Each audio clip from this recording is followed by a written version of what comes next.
चलिए देखते हैं कि इंडस्ट्रियल ऑटोमेशन क्या है बेसिकली। तो जैसे ही नाम है इंडस्ट्रियल ऑटोमेशन, मतलब कुछ ऑटोमेटिकली हो रहा है इंडस्ट्री के अंदर। एग्जैक्टली सही बताया आपने कि भाई इंडस्ट्रियल मतलब जो आज करंट इंडस्ट्रियल प्रैक्टिसेस है जहाँ पे पूरी प्रोसेस ऑटोमेटिक की गई है। मतलब जैसे मैंने यहाँ पे लिखा है, आप समझ सकते हो कि भाई industrial automation uses control system and equipment.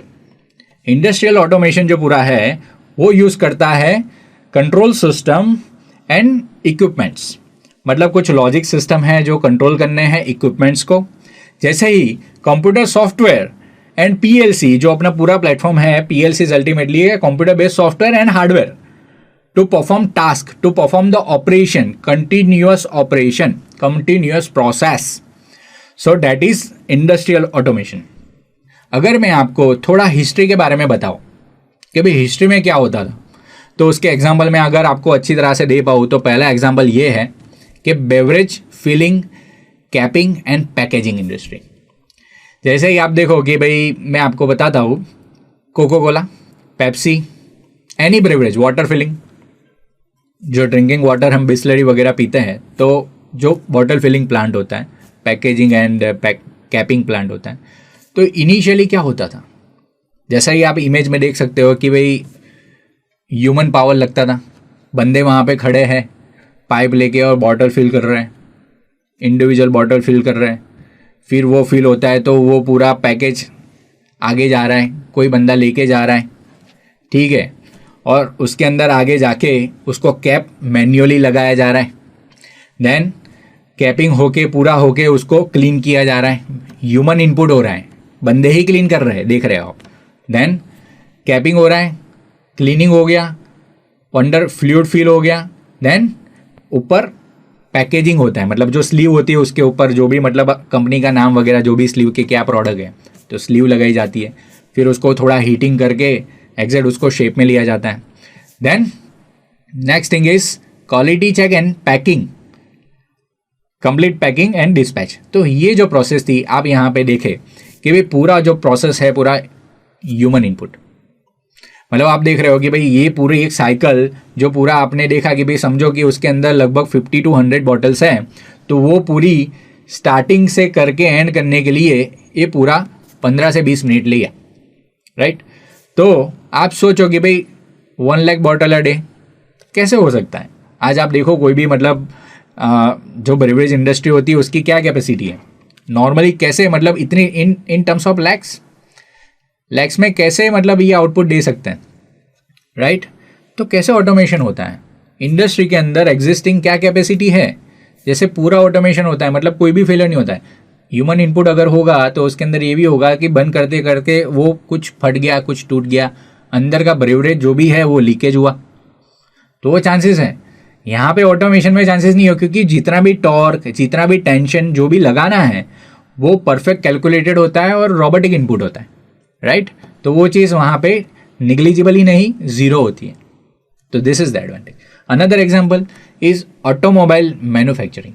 आपको मालूम भी होगा कि भाई अभी रिसेंटली कोई एक ब्रांड का मार्केटिंग हुआ था बहुत ही अच्छे, और उन्होंने बताया कि भाई हम 1 मिनट में एक गाड़ी बना के बाल लगा देते हैं, मतलब पूरा कार का जो raw material assembling and then engine fitting and then colour वगैरह and then branding material and then testing, वो सारी प्रोसेस 1 से 2 मिनट के अंदर खत्म होती है पर यूनिट। मतलब एक यूनिट जनरेट करने के लिए, उनको एक पूरी कार बनाने के लिए it takes 1 minute 2 minute. Can you imagine? Oh, this is really wonderful. मतलब बियॉन्ड इमेजिनेशन ये पिछले 7 से 8 सालों में शक्य हो गया। कैसे? With the help of industrial automation. मतलब सारी चीज़ें फिक्स हैं। फॉर एग्जांपल कार के वेरिएंट होते हैं, कोई एक कार का मैं आपको सुजुकी या फिर कोई एक मॉडल का नाम आप लो, उसके अंदर वेरिएंट होगा, first variant, second variant, third variant, automatic variant.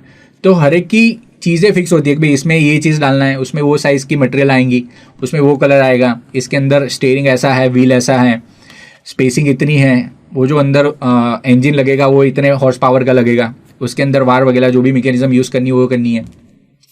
So that is automation.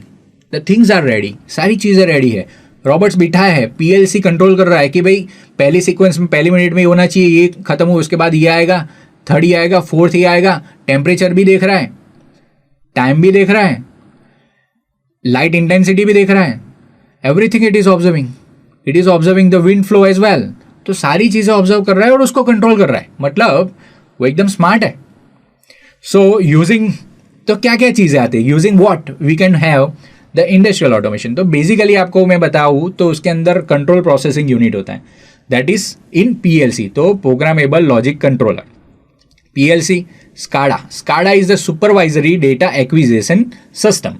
तो स्काडा के अंदर सारे डेटा एक्वायर होते हैं, वो सुपरवाइज करता है, और जैसे उसके अंदर लॉजिक, उसमें भी ऐसा हो सकता है कि भाई अगर ये प्रोसेस है उसके बाहर अगर कुछ जाए, logic if and else condition अगर उस हिसाब से सेट हो रही है, then SCADA can also give the input, right.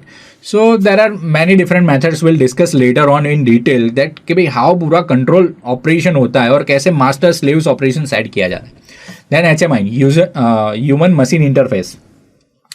Then machineries, मतलब कोई ना कोई मशीन हम यूज़ करते हैं, पूरा जो भी रोटेशन करना है, ट्रांसलेशनल रोटेशन करना है या फिर वर्टिकल रोटेशन करना है, जो भी रोटेशन आपको करना है, कुछ ना कुछ मशीनरी तो आपको चाहिए, कोई ना मोटर चाहिए, आपको स्पेशल मोटर चाहिए, AC मोटर चाहिए, DC मोटर चाहिए। Range of motors are available nowadays for the automobile as well as for the automation industry.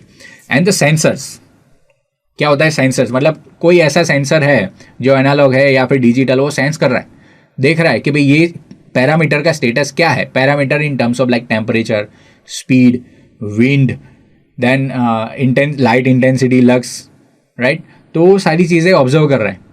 Digital हो तो बाइनरी बिट 1-0 स्टेटस, इधर इट इज़ हाई लो, क्या है, open है, close है, process में है, क्या है। एंड देन एक्चुएटर जब हम बोलते हैं, मतलब एक्चुएटर मतलब ऐसा कोई डिवाइस, ऐसी कोई बॉडी जो काम एक्चुएट करेगा, जो काम कंप्लीट करेगा, जो काम परफॉर्म करेगा, मतलब जो भी टास्क है वो परफॉर्म करता है, उसको बोलते हैं एक्चुएटर। जैसे फॉर एग्जांपल, एक छोटा सा एग्जांपल मैं आपको बताऊं कि नाउ डेज इन इंडस्ट्री ऐसी कार भी बन रही है जहां पे ऑटोमेटिकली वाइपर्स मूव होते हैं। जैसे मतलब वाटर फ्लो होता है तो वहाँ पे सेंसर लगे होते हैं ग्लास पे, वो सेंस कर रहा है कि हाँ यार कि भाई ह्यूमिडिटी बढ़ रही है और उसके साथ साथ टेम्परेचर में डिफरेंस आ रहा है और वेट भी हो रहा है, पानी भी बढ़ रहा है। तो पानी जैसे बढ़ेगा तो wiper will start and making it clean. तो सेंसर सेंस कर रहा है। एक्चुएटर क्या हुआ इसमें, जो इसके अंदर लगा हुआ मशीन जो वाइपर को मैकेनिकली मूवमेंट दे रहा है, that is the actuator. Clear, understanding? Yes. So ये चीज़ थी कि भाई इंडस्ट्रियल ऑटोमेशन क्या है और क्या क्या चीज़ें इसके अंदर हम यूज़ करते हैं, and what are the basic examples, और हिस्ट्री में क्या होता था और आज क्या हो रहा है। तो कौन सी चीज़ बढ़िया है, प्रीवियस वन और एग्जिस्टिंग, और it is in trend, which one is good? Obviously industrial automation.